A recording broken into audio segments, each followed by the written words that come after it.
Et votre invité aujourd'hui dans la grande interview en direct sur Boursorama, c'est Pierre Gattaz. Bonjour. Bonjour. Président du MEDEF encore pendant quelques mois. On parle du président Macron. Pourquoi? Parce que il y a cette grogne, on le sait bien, il y a ce mécontentement social qu'on voit, grogne à la SNCF, grogne dans les hôpitaux, les universités, les retraités. C'est pourquoi, à partir de demain, pendant 4 jours, le chef de l'État sera omniprésent sur la scène médiatique. Demain, pendant 1 heure sur TF1 midi, BFM Mediapart, ça sera dimanche pendant 2 heures. Il va donc saturer l'espace médiatique pendant 4 jours. Est-ce qu'il a raison de s'exprimer? Je crois qu'il a raison de s'exprimer. Il faut expliquer les réformes, il faut expliquer la vision, il faut expliquer que la France a besoin de se réformer. D'ailleurs, ils font les réformes avec ce nouveau gouvernement qui vont dans le bon sens, qui commencent à produire des résultats. La croissance est revenue au-delà de 2%, à 2%. L'emploi commence à se recréer en France, le chômage commence à rebaisser. Ce sont quand même des bons signaux. Et ce qui est très important. La politique du président Macron. Mais écoutez, je crois qu'en fait, il a un environnement favorable, bien évidemment. Mais je crois qu'en fait, c'est un gouvernement pragmatique, tout simplement, et qui a remis l'économie et l'entreprise au centre du jeu, ce qui est fondamental. Mais il y a un besoin, Pierre Gattaz, de s'exprimer aujourd'hui, de se mettre en première ligne. Jusqu'à présent, on ne l'a pas entendu. Mais justement, je crois que c'est important que le chef de l'État réexplique pourquoi il faut faire ces réformes, pourquoi la SNCF doit se réformer. La SNCF est une icône nationale, c'est une entreprise que les Français adorent, etc. Mais on sait bien que la SNCF doit devenir plus attractive, plus compétitive, que l'ouverture des marchés va se faire prochainement, que les Allemands, les Suédois, les Italiens ont fait ces réformes. Et je crois qu'il faut expliquer tout cela aux Français, leur faire partager ce projet pour la France. Je crois que c'est comme ça que nous gérons aussi nos entreprises. Quand vous expliquez rien à vos salariés, ils ne sont pas dans le projet, et ils ne comprennent pas et ils ont peur. Donc qu'est-ce que vous attendez concrètement de sa prestation? Qu'il tienne bon, qu'il ne recule pas, notamment sur la SNCF? Moi, je crois qu'il faut expliquer, réexpliquer pourquoi il faut faire ces réformes. Vous savez, ces grèves SNCF sont un peu particulières. Moi, je ne les comprends toujours pas. On fait des grèves avant même qu'on négocie, qu'on se concerte. Et puis, deuxièmement, on a l'impression que ce sont des grèves très politiques quand même. Ce sont des gens qui refusent dans les slogans que l'on voit, c'est démission à Macron, démission au gouvernement, on veut pas de ton capitalisme, etc., etc. Donc je me dis, on est quand même très loin. En plus, on préserve quand même tous les statuts des cheminots et des personnes présentes. Et encore une fois, je crois qu'il faut réexpliquer pourquoi il faut faire ça, pourquoi notre SNCF, on veut l'avoir renforcée, la plus attractive, plus compétitive. Donc il faut qu'il tienne bon, qu'il ne cède rien, qu'il soit déterminé sur la SNCF. Il faut expliquer, je crois qu'il faut expliquer. Et en effet, moi je pense que les réformes doivent se faire. Elles doivent se faire dans l'explication, dans la vision, dans le partage de cette vision. La communication me semble absolument fondamentale, bien évidemment. Ouais. Si le président, c'est une condition, enfin c'est conditionné, mais s'il devait infléchir sa politique, ce serait une erreur? Moi je crois que si vous voulez, il faut faire ces réformes. Si on ne les fait pas, je ne vois pas comment on peut redresser durablement la France. Et on va se retrouver dans des grands problèmes. Je pense vraiment à la SNCF pour le coup. Mais la SNCF, si vous voulez, encore une fois, je crois qu'on ne peut pas... Il y avait urgence vraiment à s'attaquer à ce sujet-là. Économiquement, la boîte gagne 700 millions d'euros de bénéfices récurrents. Mais attendez, il y a 35 milliards de dettes à la SNCF. On perd, on augmente. Mais oui, mais attends, c'est pas nouveau, mais c'est pas durable. On augmente la 47 dette. Sur la SNCF Réseau, 47 milliards et 33 de 2 à 3 milliards de plus par an. Ce n'est pas tenable, ce n'est pas durable dans le temps. Dans un monde ouvert, dans un monde de compétition, ce n'est pas. Les Français ne peuvent plus supporter ça. Qui c'est qui paye derrière? Ce sont nos impôts. C'est la charge de l'État. Si on veut rendre notre économie, nos entreprises, nos ménages, je dirais, avec des pouvoirs d'achat plus importants sur les salariés, donc réduction d'impôts et nos marges plus importantes dans nos entreprises pour qu'on puisse innover, investir, repartir à l'attaque, vous êtes obligé de vous attaquer au problème des dépenses publiques d'une façon générale. Eh bien, on va en parler après. Eh bien, je pense qu'il faut réformer la SNCF. C'est fondamental de le faire. Et il faut le faire, je dirais, en expliquant le mieux possible, bien évidemment. Donc pas pour des raisons politiques ou idéologiques aussi? Pour des raisons économiques, parce qu'il y a l'ouverture de la concurrence et que d'ailleurs à l'étranger, la SNCF en profite beaucoup. Un tiers de son chiffre d'affaires vient des marchés qu'elle gagne à l'étranger. On est dans un monde ouvert, dans un monde, je dirais, où il faut, c'est l'innovation, c'est l'attractivité, c'est la compétitivité. Et je crois qu'en effet, la SNCF est un fleuron français. Elle peut exporter dans le monde, elle peut apporter des services beaucoup plus intéressants, beaucoup plus importants. Et le service s'est dégradé depuis quelques années, tout le monde le sait. Donc je dirais, en plus, on a 25 à 30% de coûts supplémentaires que les voyageurs payent. Donc tout ça n'est pas bon dans le temps, ce n'est pas tenable, ce n'est pas durable. Donc encore une fois, cette prestation attendue, encore une fois, 4 heures d'émission, 3 heures d'émission en 4 jours, vous lui demandez encore une fois de tenir bon, d'afficher de la cohérence, encore une fois, sur toutes les réformes, de rassurer peut-être aussi les classes populaires qui sont déboussolées par son action. Mais oui, je crois, à travers la hausse de la CSG, vous savez, au travers de... l'être humain n'aime pas les réformes, n'aime pas le changement. Je crois que nous sommes dans un moment de changement qui est applaudi du monde entier. Le monde entier, j'étais au Canada encore, j'étais en Algérie il y a encore quelques semaines, je vois des gens qui disent « vous avez de la chance d'avoir Emmanuel Macron ». Pourquoi? Parce qu'il fait les réformes, elles sont cohérentes, et enfin, ouf, la France est en train de se réformer, ouf. Parce que sinon, si vous voulez, c'est un problème qui va nous péter la figure. Regardez l'élection de Donald Trump, qui est un sentiment de malaise, notamment des classes plus populaires. Regardez le Brexit, regardez le populisme en Italie. On a évité ça quelque part, mais il faut par contre que ces réformes débouchent sur de la création d'emplois, ce que nous nous évertuons à faire. On voit les chiffres s'améliorent, et il faut surtout, le deuxième combat, c'est que tout le monde en profite, c'est que l'emploi se recrée aussi dans les bassins d'emploi, dans la ruralité, dans les quartiers. Ça, c'est un grand combat que je mène au MEDEF. C'est comment régénérer des endroits, des bassins d'emploi qui ont été complètement dévitalisés. Ça prendra 5 ans, 10 ans, 15 ans, 20 ans, il faut s'y atteler. Alors ça, c'est une vraie... Je pense que c'est une vraie condition du succès, je dirais, des réformes en cours. Ouais. C'est que les Français le voient, mais c'est que, y compris à Maubeuge, à La Souterraine dans la Creuse, à Saint-Quentin, eh bien, quelque chose bouge pour ces bassins d'emploi-là aussi. Mais sur la SNCF, je reviens parce que c'est quand même le gros sujet aussi. Il y a ce dialogue de sourds entre le gouvernement qui dit, là, sur le gros de la réforme, on ne bouge pas, même s'il y a des concessions qui sont faites, et on va en parler juste après. Mais il n'y a pas eu ce tort de la part du gouvernement en termes de communication, de pointer, de stigmatiser la SNCF et de pointer du doigt la responsabilité quasiment exclusive des cheminots dans tous les maux et les problèmes de la SNCF. Mais écoutez, je crois que ce sont des réformes qu'il faut faire, qu'on aurait dû mener depuis plein d'années. Il faut faire ces réformes. Alors, vous avez des gens qui sont contre les réformes, qui sont contre la politique du gouvernement. Cette grève me paraît être incompréhensible et totalement politique. Politique. Donc, à partir de là, si vous voulez, qu'est-ce qu'on fait? Il faut discuter, etc. Mais il faut tenir sur l'essentiel. D'autant que la grève ne paralyse pas la France, il faut dire ce qui est. Cette grève, écoutez, par épisode. Il faut faire ces réformes. Il faut que la SNCF se réforme. Si on ne réforme pas la SNCF, vous aurez une ouverture de la concurrence qui va se passer. Vous aurez une ubérisation de la SNCF dans quelques années, dans quelques mois. Donc, qu'est-ce qu'on veut? On veut le faire dans la douleur ou est-ce qu'on veut le faire Donc, le président doit aller jusqu'au bout sur la SNCF. Mais bien sûr. Bon. Mais en même temps, on a des syndicats, vous avez vu, notamment de cheminots, qui menacent d'intensifier la grève en disant, voilà, notamment la CGT, qui dit on bloquera, s'il le faut, on ira plus loin, au-delà du mois de juin. Que doit faire le gouvernement dans ce cas-là? Écoutez, je crois qu'il faut que on va voir comment réagissent aussi les utilisateurs, les Français, les salariés, nos collaborateurs qui sont empêtrés, qui sont coincés, qui ne voyagent plus. Voilà, il faut savoir en expliquant pourquoi ils font tout ça. Parce que lorsqu'on nous demande mais pourquoi vous faites tout ça, c'est incompréhensible. On ne touche pas à leur statut. On ne touche pas, je dirais... Pour les nouveaux entrants, pour les nouvelles recrues. Mais on garde le statut, on préserve les statuts de toutes les personnes en place aujourd'hui. Oui. Donc les nouveaux entrants, eh bien, on monte des statuts différents et tant mieux. Il faut réformer cette entreprise. Le rapport de force, il est en faveur de qui aujourd'hui, selon vous, sur ce dossier-là? Mais écoutez, pour l'instant, les Français soutiennent toujours cette réforme. Majoritairement, les Français veulent que le gouvernement aille au terme de sa réforme. Oui, à 60, le rapport de force est en faveur de Macron aujourd'hui. 2 tiers à peu près. Oui. Bah, écoutez, c'est pour ça qu'il faut qu'ils s'expriment, qu'ils continuent d'expliquer les réformes. Vous savez, dans tous les pays du monde, les réformes se sont passées parfois difficilement, voire très difficilement. Je crois que nous sommes à un moment du pays où il faut faire ces réformes. Et sur des institutions comme la SNCF, elles sont absolument fondamentales, indispensables. On les prendra dans la figure tôt ou tard si on ne fait pas ces réformes.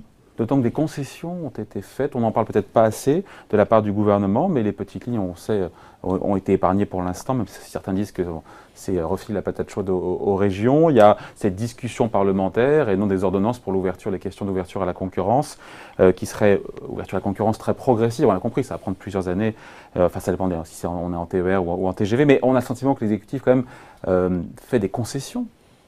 Mais oui, mais il y a eu des concessions, il ne faut pas lâcher sur les réformes fondamentales qui doivent conduire à une SNCF plus compétitive, plus attractive. Et c'est quoi alors? Donc suppression du statut pour les nouveaux entrants? Mais bien sûr qu'il faut le faire, ça. Écoutez, il y a des c'est comme ça que si on fait ça, et automatiquement, la SNCF est plus productive de 30%. Il y a des statuts qui datent de 1920, d'après ce que j'ai compris, qui répondent en effet à une histoire des machines à vapeur où le métier était totalement différent de celui qu'il est aujourd'hui. Il faut réorganiser la façon de travailler, la SNCF. Mais bien évidemment, mais c'est une entreprise comme une autre. Alors soit on dit elle est sous cloche et vous verrez une concurrence qui n'arrivera pas en France et vous aurez un service qui continuera de se dégrader d'année en année et vous aurez un État qui ne pourra plus subvenir aux besoins des investissements, soit vous mettez un minimum de concurrence et de compétition pour rendre la SNCF beaucoup plus agile, beaucoup plus rapide, beaucoup plus forte par rapport à toutes les transformations numériques, les transformations technologiques qu'il y a pour la rendre extrêmement, je dirais, flamboyante et exportatrice, et vous devez faire les réformes. C'est comme dans nos entreprises. Une entreprise qui ne se réforme pas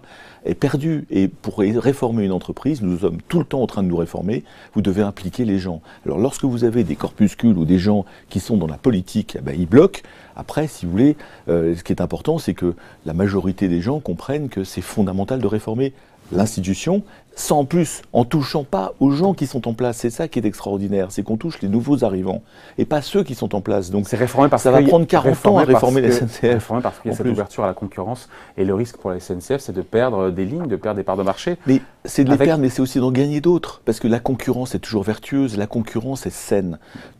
En France, elle ne pourra pas gagner plus de lignes que ce qu'elle a aujourd'hui. Hein. Mais elle pourra sans doute exporter, elle pourra, si la Bundesbahn vient en France, j'imagine que la SNCF pourra aller en Allemagne. Pourquoi on ne peut pas imaginer que la SNCF, et je crois que c'est le but du jeu, c'est de les rendre beaucoup plus compétitifs et attractifs, de préserver les parts de marché au maximum en améliorant le service, en réduisant la dette, parce que ce problème de dette est essentiel. On va en parler. Mais juste sur le prix, parce qu'on avait hier un économiste de la France Insoumise qui était là sur ce plateau, qui nous disait qu'avec l'ouverture à la concurrence, on paierait plus cher nos billets de train, comme en Allemagne avec le TGV. Qu'est-ce que vous répondez à ça ?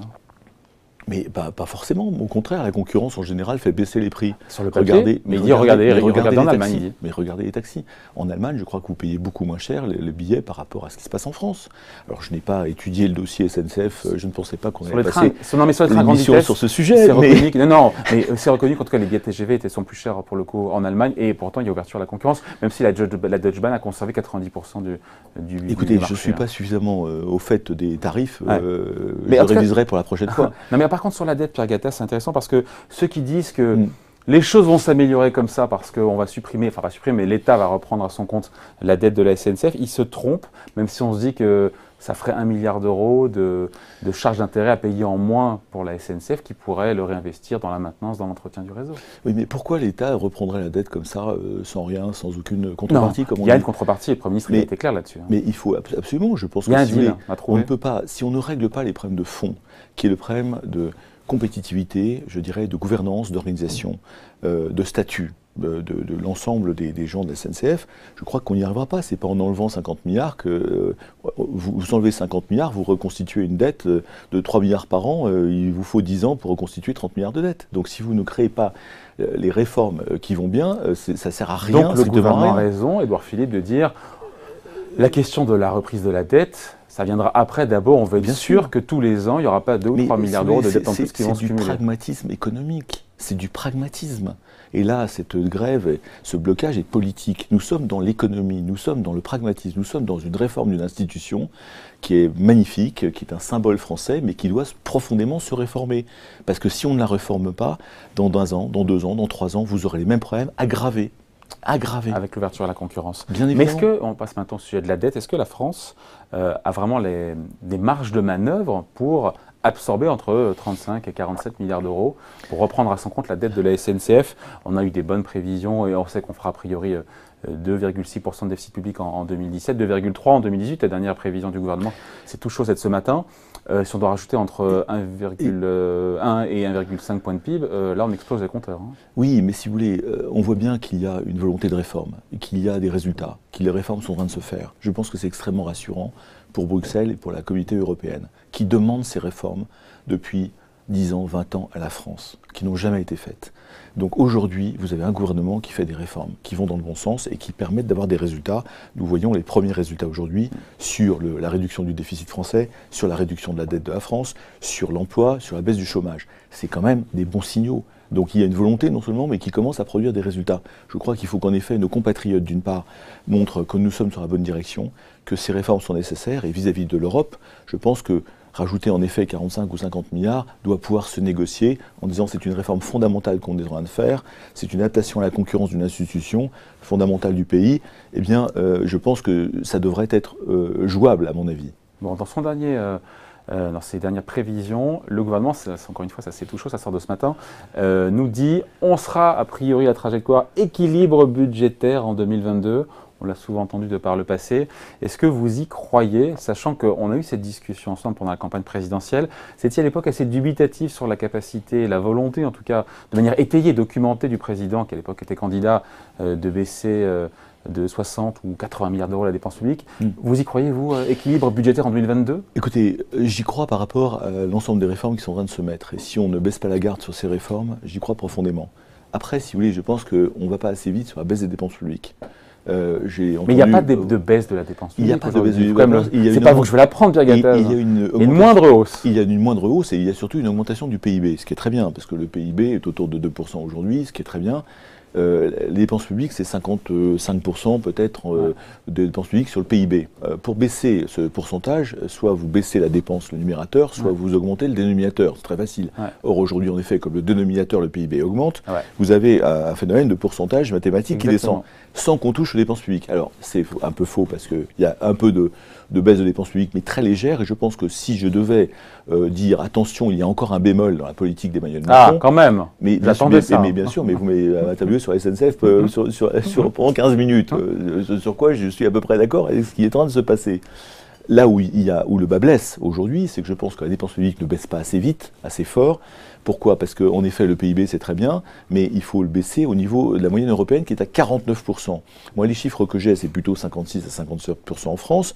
Donc, vous voyez bien que cet effort n'est pas suffisant. Pour moi, en fin de mandat, on sera à 51%, mais on sera encore loin, oui, mais au-dessus de la moyenne européenne. Avec des prévisions de PIB de croissance. Et c'est toujours pareil, si vous voulez. Les prévisions de PIB de croissance, c'est comme un chiffre d'affaires dans une entreprise.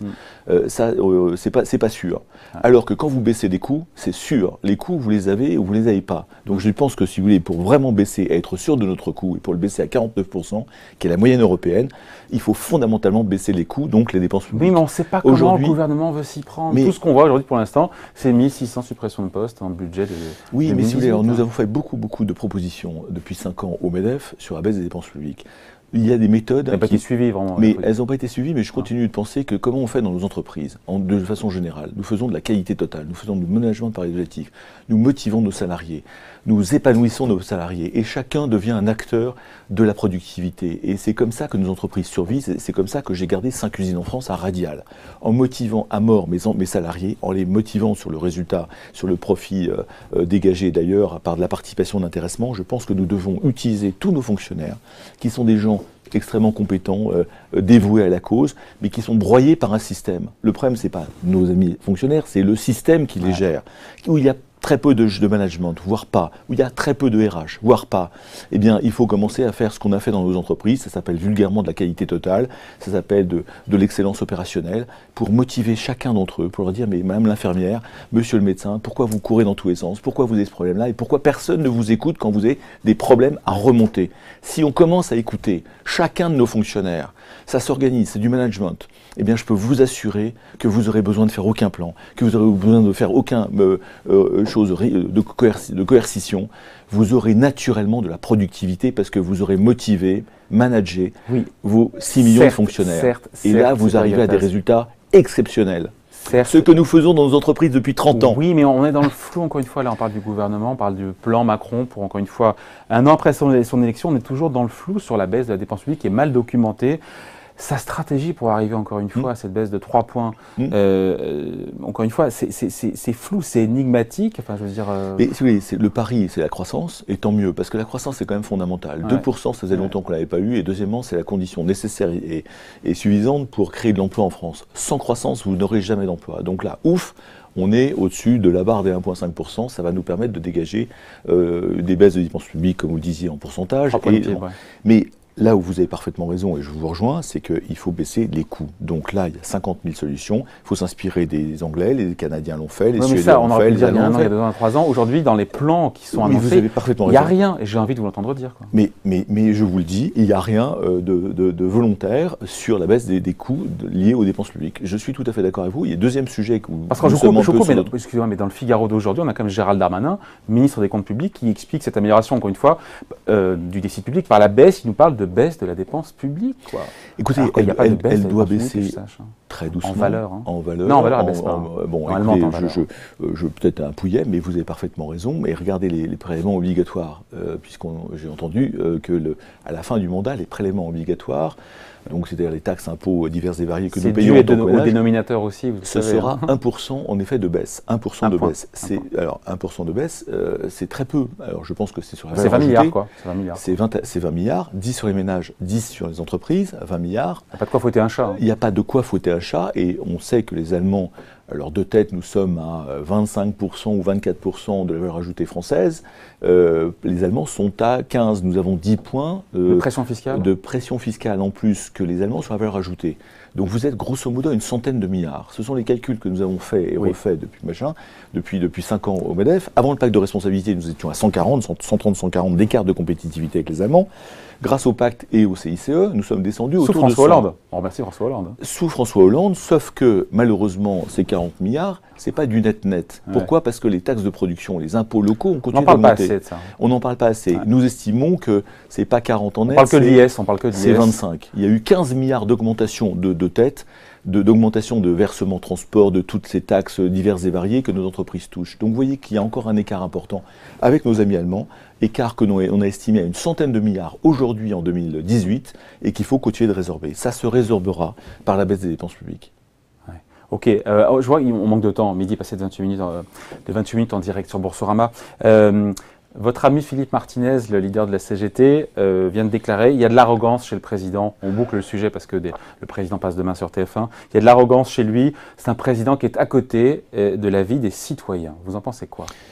Non, je ne crois pas. Je crois que, comme tout président de la République qui ont voulu réformer de leur pays, il y a toujours quelques mois, voire 1 ou 2 ans, d'incompréhension, parce qu'on ne voit pas les résultats, parce que nos compatriotes ne voient pas forcément les résultats immédiats. Nous sommes habitués à ça dans les entreprises, dans l'économie. L'économie, l'entreprise, eh bien, quand vous faites des réformes, ce n'est pas immédiat et nos salariés ne le voient pas immédiatement.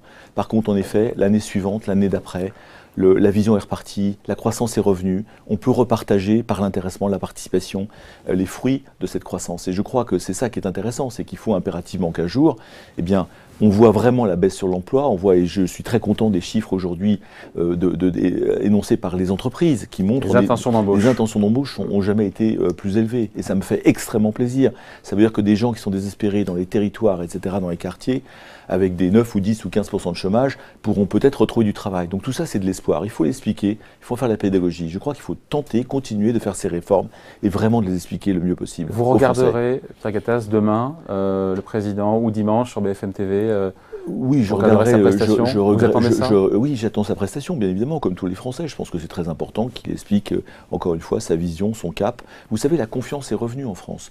Des chefs d'entreprise que nous sommes, des acteurs économiques que nous sommes, c'est essentiel, la confiance. Donc le potentiel est là, de croissance et de retrouver de l'espoir pour tout le monde. Ensuite, l'image de la France a totalement changé dans le monde entier. Nous sommes aujourd'hui le pays qui se réforme, qui se transforme. Face au Brexit, face à Donald Trump, face à la coalition allemande, qui est qui est un peu préoccupante aussi pour certains. Donc nous sommes aujourd'hui dans un moment historique de la France. Il faut continuer ces réformes, les expliquer aux Français. Donc l'espoir va revenir, la fierté va revenir. Il faut par contre partager la richesse créée par nos entreprises qui doivent faire plus d'intéressement, plus de participation, plus de distribution derrière, des primes, de bonus, et créer de l'emploi. Parce que, in fine, c'est aussi par l'emploi qu'on arrivera à dire aux Français, vous voyez, ça fonctionne. Donc vous lui demandez, on finit là-dessus, de ne pas reculer. C'est le maître mot, de ne pas reculer. De continuer les faire réformes et de les expliquer le mieux possible, le plus possible, oui. Voilà qui est clair. Merci. Pierre Gattaz, donc le président du MEDEF, était donc votre invité, l'invité de la grande interview en direct sur Boursorama. Merci. Merci beaucoup.